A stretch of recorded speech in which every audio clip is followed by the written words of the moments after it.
how did it come to happen that you were inside a ladyboy? Well, it's funny you should ask me that. But basically, I've been drinking all day. It was Christmas Day, 2006, and I just shagged a French girl that had been really quite trying on my nerves to try and get hold of her. 2.5 months it took me, and for 2.5 months she was flying in from Laos, because she was an NGO. She was flying in from Laos. Hello Robert, how are you today? Mwah, mwah. That was all I got, you know, that was all I got. That's all the affection I got.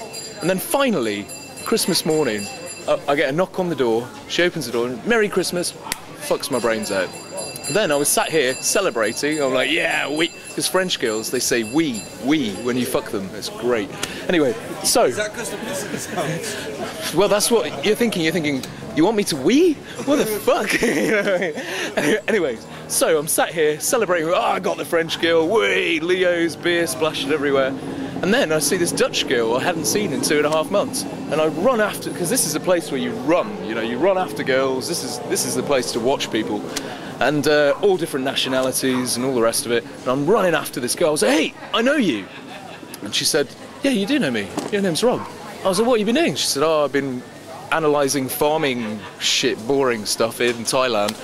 And I was like, come and have a beer. So she sat down. Within about 10 minutes, I said, do you want to go and fuck? Because she's Dutch, you know. She just said, she turned around to me, I'll never forget it. She said, does your room have air conditioning? I was like, no. She said, mine does, let's go. Went around the corner, shagged her as well. So I'm 2 for the day, I'm having a very Merry Christmas.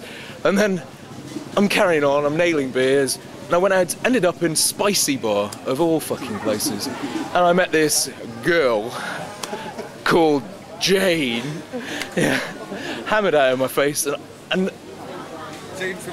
she didn't even, she had a woman's touch, but she, he, it, whatever you want to call it, she took me back to her place, and I shagged her, and I didn't even know until about 2 weeks later. I was doing some extra work, and this English lad said, oh, hey up lad, saw you with a ladyboy leaving Spicy Bar. I was like, you're fucking joking me. Saw her a couple of weeks later in Spicy Bar. I was like, are you a ladyboy? And she says, no, I'm lady. I was like, oh, fuck. But I'm actually privileged and honoured that she had a hole. I mean, as far as I could tell, it was a woman. I mean, I feel very privileged, because you meet half of them, they've got their dick tucked halfway around. So I'm pretty pleased.